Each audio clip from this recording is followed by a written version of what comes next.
All right. So we had, per usual, three breakout questions on the table. One of which being, what's the thesis of the text? Two, how does the thoughts on grief and loss differ from Western notions around grief and loss? And then finally, what questions did you have about the reading? Who would like to share what was discussed in your breakout group?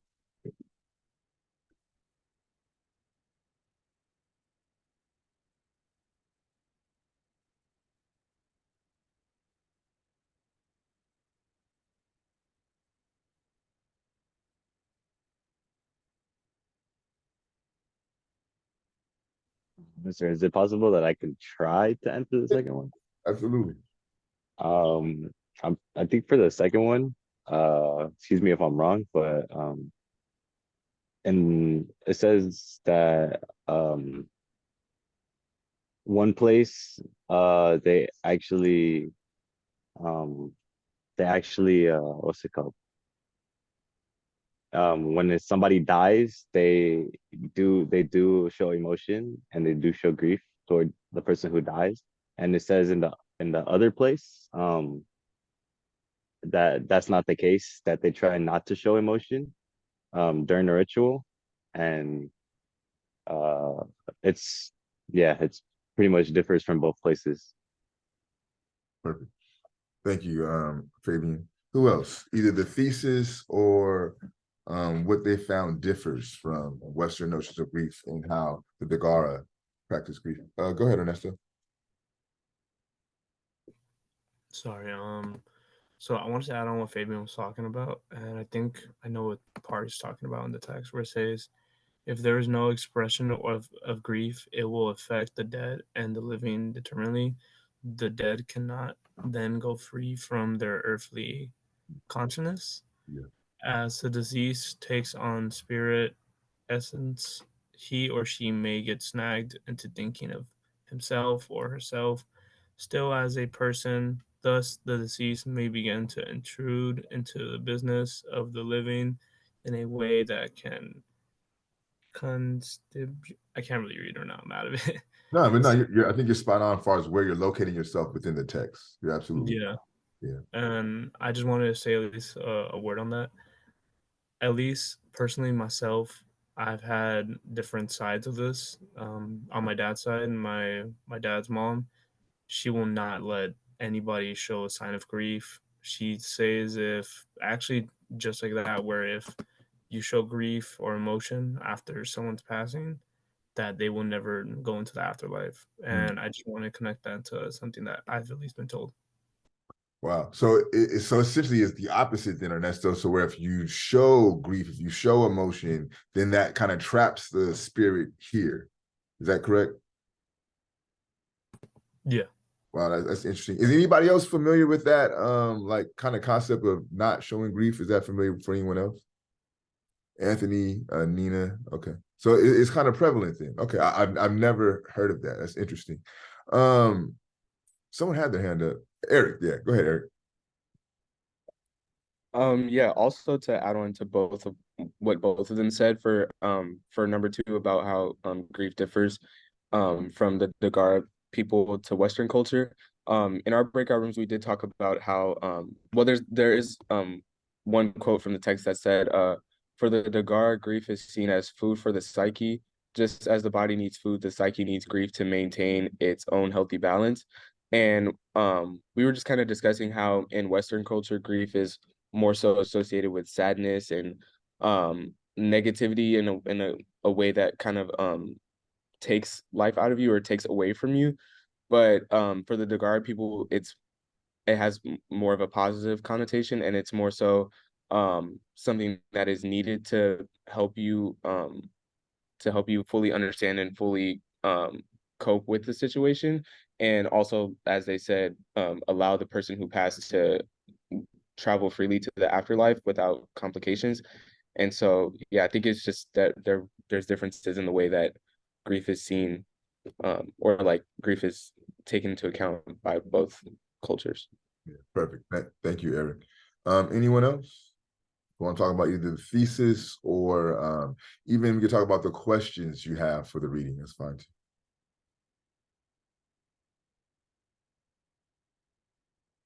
Okay.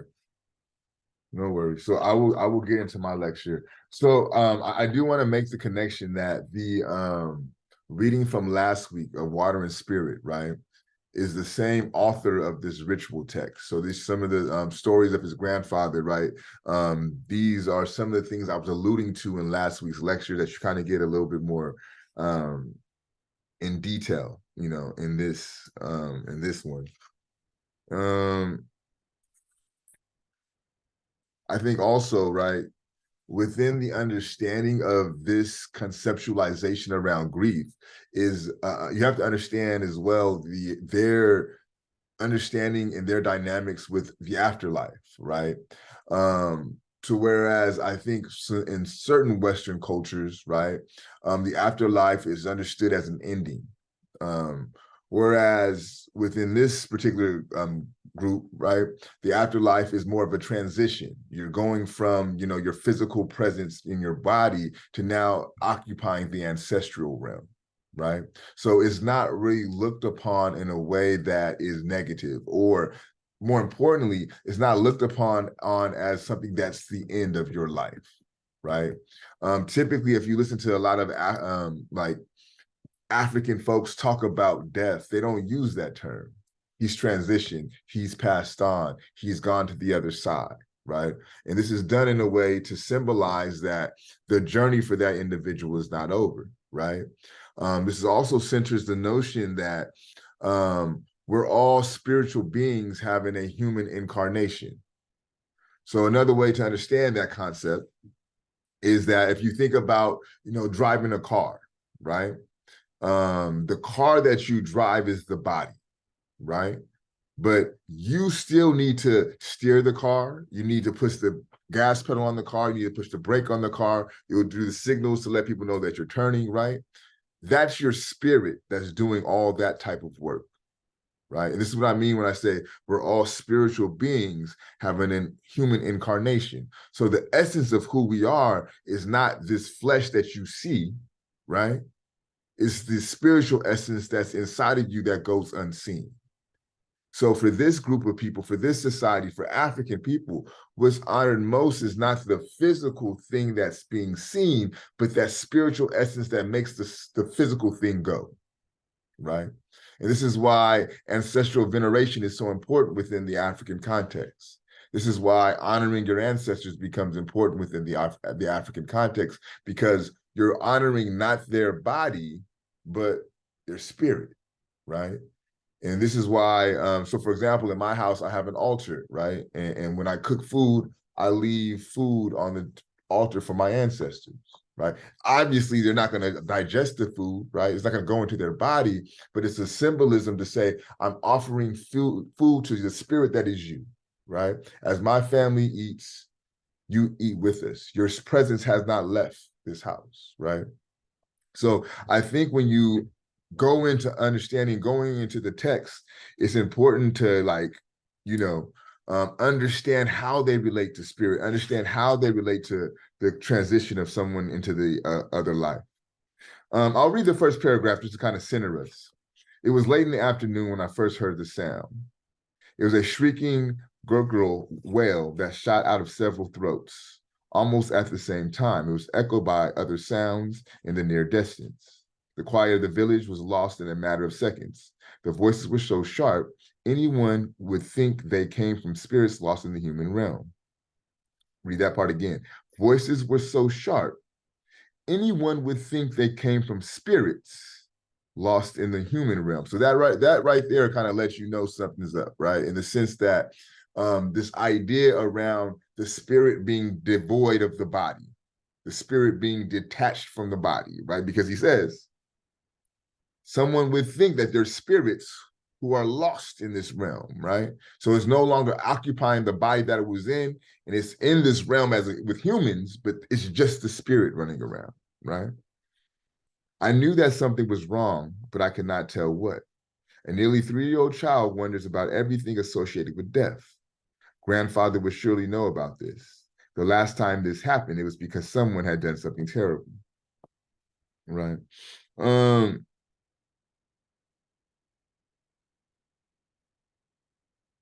trying to think what else we can kind of pick up within this. Because it talks about, right, the 1 second.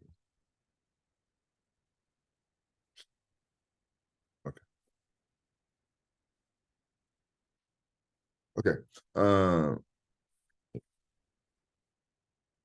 So what I'll do is I'll pick up on number 7, page 72, excuse me. A non-Westerner arriving in this country for the first time is struck by how little attention is given to human emotion in general. People appear to pride themselves for not showing how they feel about anything. A husband might lose his job, yet deploy tremendous effort to show some modicum of indifference. A couple has a crisis in relationship, yet unless seen together, it is impossible to tell what turmoil they hide inside. And the worst case of all is witnessed when someone dies.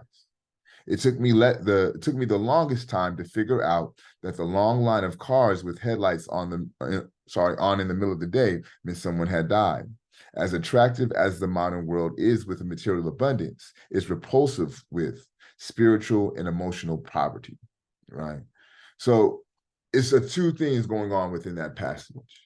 One, he talks about the desire to mask your emotions, right? And I have to be honest, right? I felt a little implicated in that because I'm very much a stoic type of person. Like you would never know how I feel about anything, right? Just because I always kind of keep the same demeanor no matter what I'm going through. And to Maladoma's point, right? I kind of pride myself in the sense of not wearing my emotions on my sleeve, right?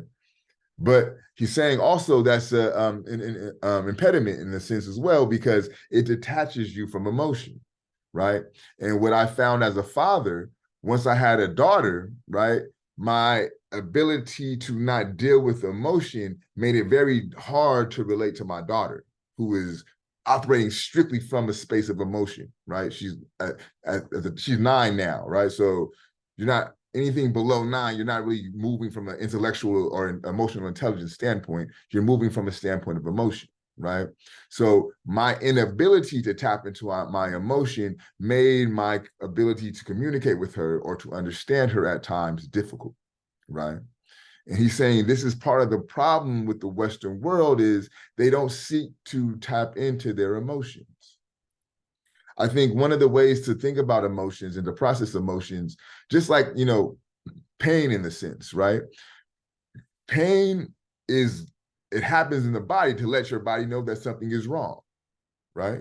Just like an emotion, you may feel down because it's letting yourself know that something's not right, right? But if you always seek to negate those emotions, if you always seek to try to be cool all the time, right? And even kill all the time, you're not listening to the communication that the body is telling you, right?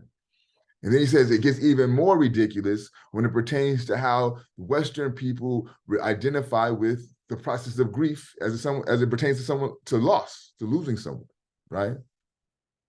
For my wife's culture, she's Eritrean, right? Habesha culture. When someone transitions, it's a 7-day grieving process. At least for 3 days, all of the family will come over to the house, make food, make tea, and make sure that person is doing okay. But for the 3 days that everyone's there, the objective is to cry as loud and as hard as you can to get all of it out. But you're doing it in a communal capacity. Everyone is doing it with you, right? And then after the 3rd day, it starts to kind of transition into a space to where, not that you're recovering, right? But the extent of crying hard kind of dissipates. But you're still supported by community, right? But think about it, you're given 7 days to process this grief. I believe bereavement in your job is only like 3 days. I believe it's 3 days, right? That is ridiculous. One thing I know about grief, because I lost my grandmother, right? And she was the closest person to me. Grief doesn't go away in a 3-day window, right? It's something that very much comes in waves. You'll be cool, everything will be all right. And then something will remind you of something that will remind you of that individual. And then grief comes back. right?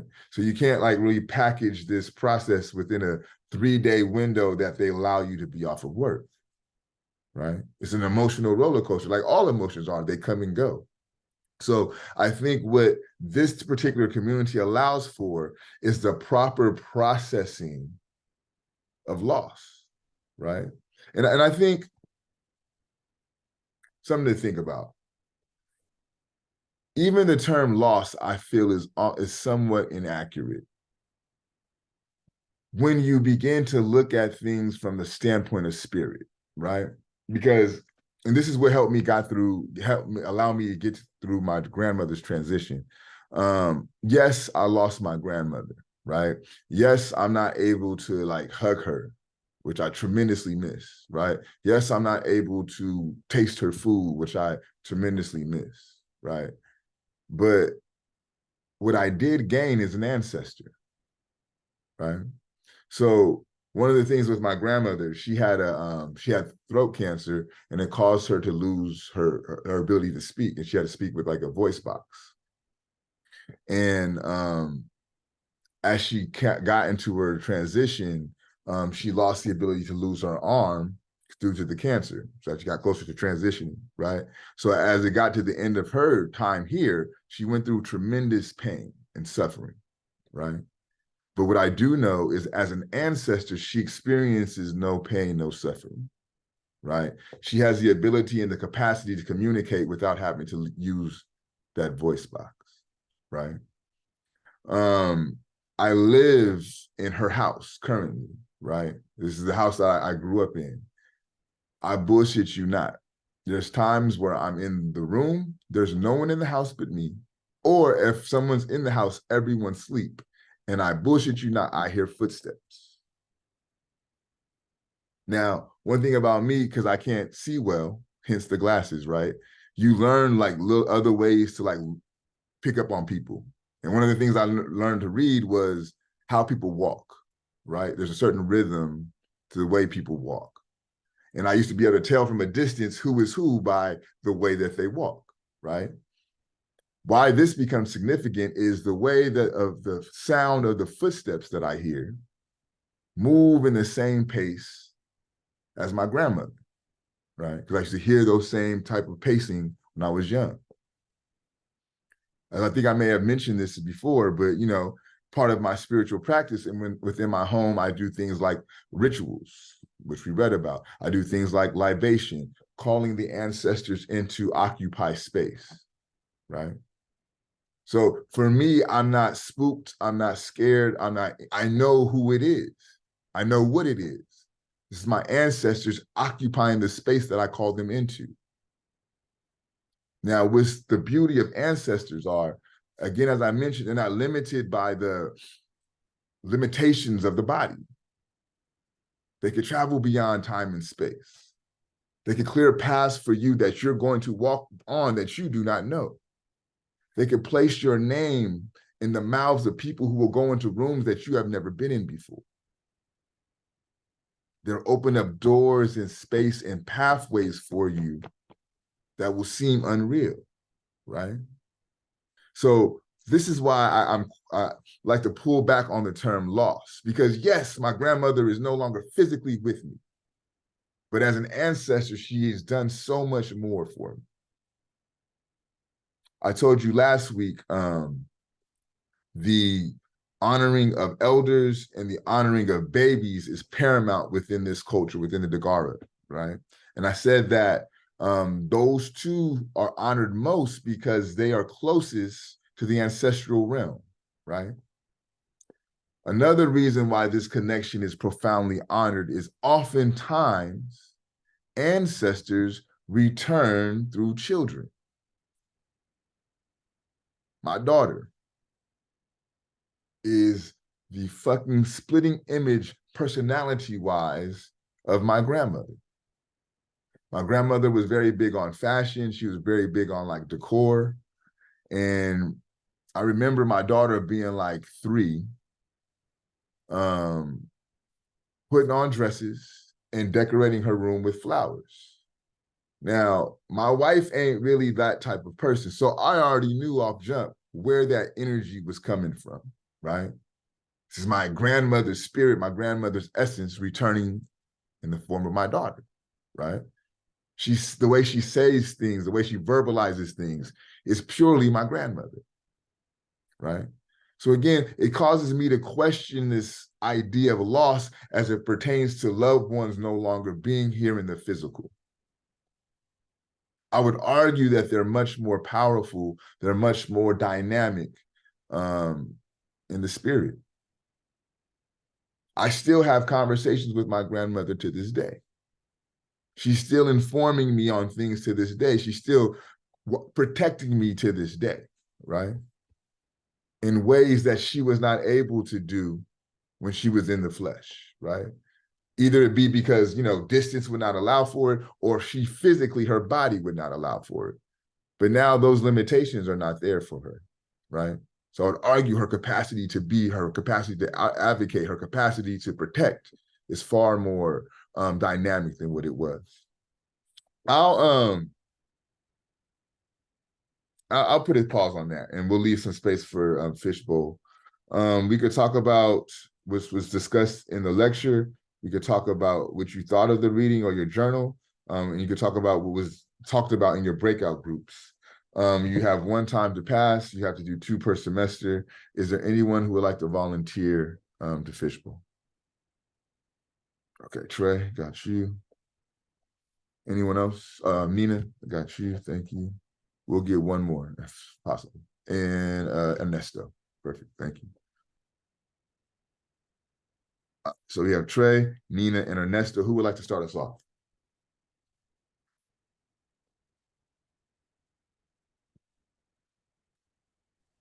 I can start it off.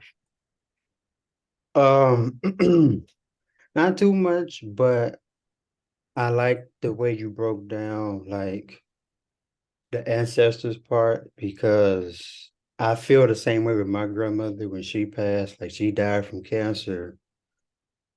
And so like her body was starting to break down on her. And I'm a firm believer that, it's peace after they transition. And I could still feel her energy, like that story where you talked about the footsteps and stuff.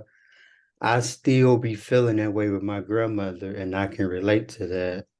And I'm not really the scared type. I actually welcome it, but my family is like very, they prefer not to see that type of things. But I do feel like I do feel like that the ancestors they are here and they are protecting us.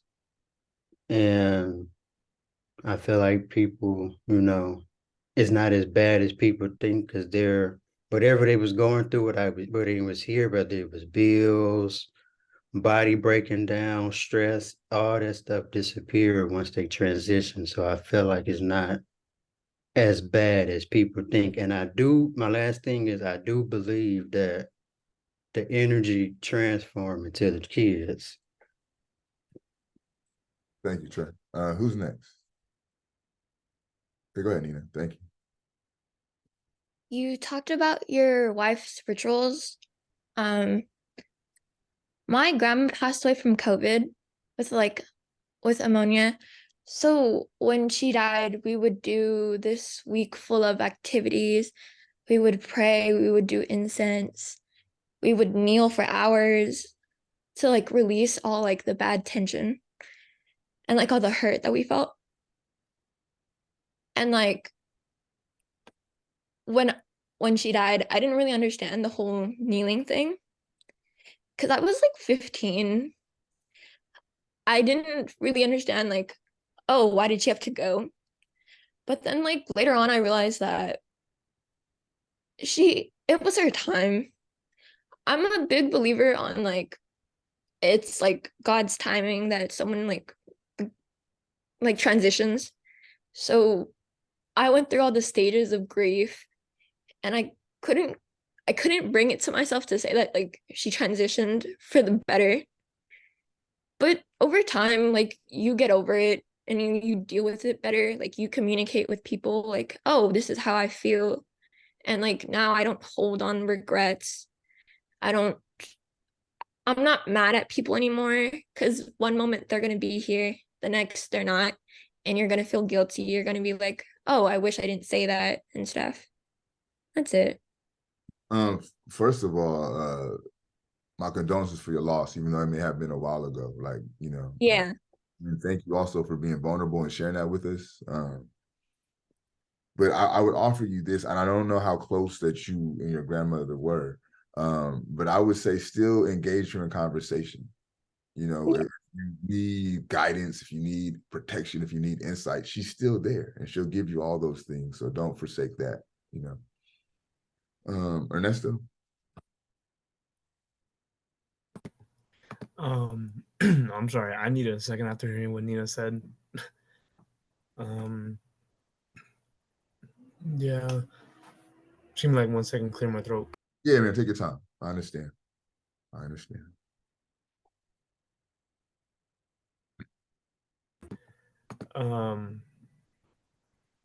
Trust me, I've lately these last 2 weeks have not been easy either.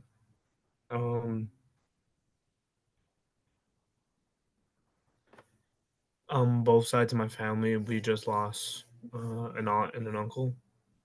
So trust me, I'm going through those stages right now. Sunday we just saw Sunday our aunt from our mom's side. And to be honest, the night that I got the news was probably like 2 weeks ago, I want to say. Exactly 2 weeks ago today. I have a late class in the night, so I'm out late as possible, 9 o'clock. And just getting those news does not help, but I don't know why, but maybe this class today was like the wrong timing to talk about all this because it started to remind me all the things that's happened recently. For example, like the night of when our aunt passed, we none of us really were able to talk. We just cried it out. I got home, cried it out, and that same night I had a dream that my aunt was in it, and that same night my sister said that she woke up because she felt someone grabbing onto her legs.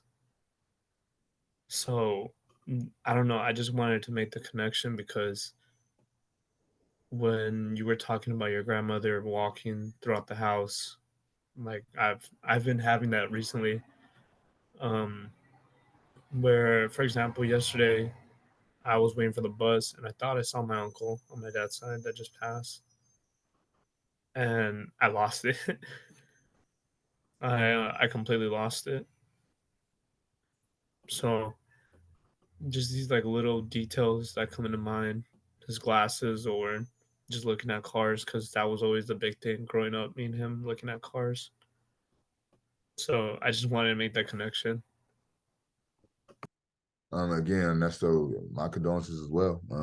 Also, your vulnerability is appreciated. I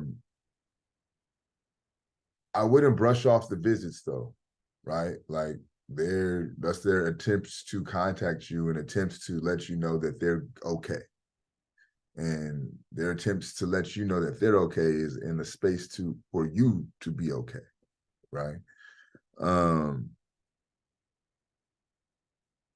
Yeah, and do I, just to be attentive to the moment, right? Like this is always a touchy reading just because of the nature of the conversation, right? But I think if we're going to understand African people, right, this is in my estimation, is a vital aspect of how they process and view life, or the transition away from this physical component of life, right? And I think it's ironic, and probably this I think I'll do maybe more going forward, is do more of a comparative between the rituals for birth and then the rituals for transition, and you'll see that a lot of them are the same. It's celebrated in the same capacity because, again, it's about one coming from the spirit realm and then one going to the spirit realm, right? But why the celebration is there essentially is because of the spirit. It's all about the spirit, and it's all about honoring the spirit and being in proximity with the spirit, you know. And I think from that capacity, we don't die, right? Like there's a in the African understanding of transition, there's an immortality that's there because it's about spirit, you know. Thoughts, questions, comments, how y'all feeling? Talk to me. Well, first, condolences to everyone that spoke. I'm so sorry to hear about what you guys are going through. But I think to add on to what was said earlier about grief and emotions not being linear and not being predictable, I think just hearing what everybody shared today, I really feel like I learned why spirituality is so important to some people and like why it's such an emphasis in the Gar society. Just because people I know just from experience, people who are spiritual are more in tune with their emotions, and it keeps them like grounded in a way and present within themselves, and that makes like those emotional processes like easier to overcome, such as loss of loved ones and things like that. So And you know, I don't know, Eric, like if it makes it easier, right? Like, because just from thinking from my personal experience, like I could intellectualize that shit all I want to, right? I could theorize that all I want to. I had all the books to go to kind of like bring me comfort in those moments where I felt the loss, but it didn't really make it better, you know? The only thing I guess that would make it better would be time, you know? And then it allows for the theorizations and the intellectualizations to kind of settle you, but I don't think it absolves the pinch, you know? And I mean, not to take away anything I've said, right? Not to take away anything that I've said, but I still miss my grandmother, you know? Fundamentally, I still miss my grandmother. So it don't really make it easier, but it allows you to think about it differently, perhaps, you know? Other thoughts, other comments, other questions, other concerns?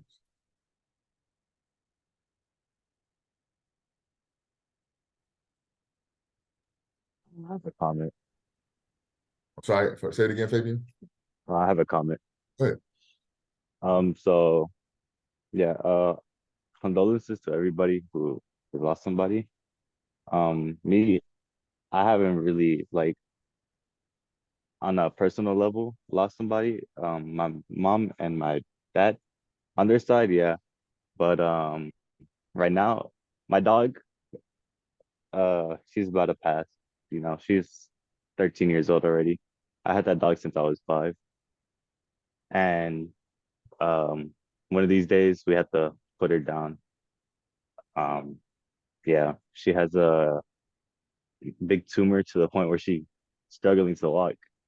So I haven't really experienced loss on a personal level, but my dog, knowing that my dog is gonna pass, yeah, really hurts the soul.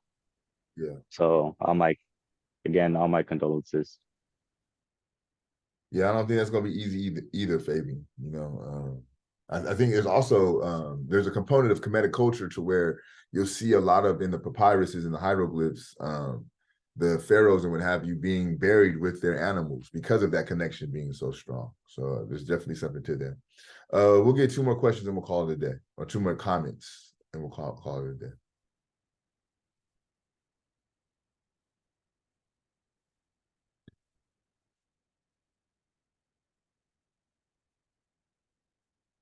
Allison, what are you thinking? What are you feeling?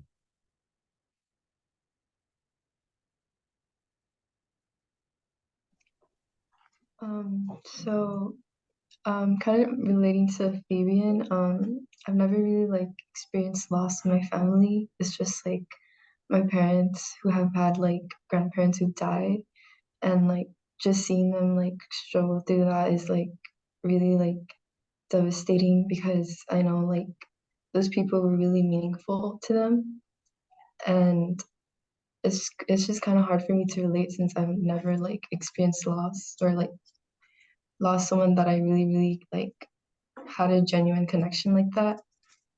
So I would just like to say like condolences to everyone who's lost someone, and I'm just like I also have a pet, so like it'd be really sad to like see it like just pass away like that, and like because it's always since they have like a really meaningful connection to like my life, and like I've had him for like 4 or 5 years already, it would be like really devastating to just like not have him in my life anymore, you know? Yeah. Yeah. Thank you. One more comment, we'll call it a day.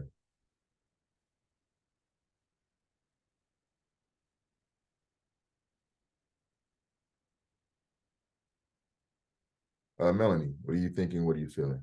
Mendez.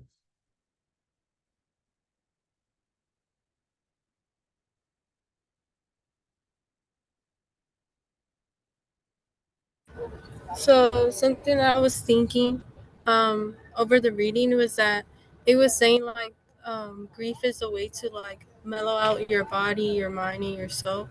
And I think it's kind of true. It's a way to like cleanse yourself from all those emotions. And then it was saying like basically others view it as like if they prolong grief is just draining the person. And I don't think it serves any goodness for the person Yeah, I agree. I if they think, keep doing it. yeah, it's a good call out. It's almost, the grieving process is almost like a purging of sorts, right? It allow you to kind of let all those things out. And within that releasing, there is a newness that comes with that as well. So I think that's a very good point. So for Monday of next week, let me kind of pull up what our readings are. We'll be getting into Ngugi wa Thiong'o and the text, Decolonizing the Mind. Show that for you all. It's not long, but it's kind of heavy in the sense of how it's written and what he's writing about. It's a really nuanced argument that's taking place. So we'll read Ngugi wa Thiong'o, Decolonizing the Mind for Monday.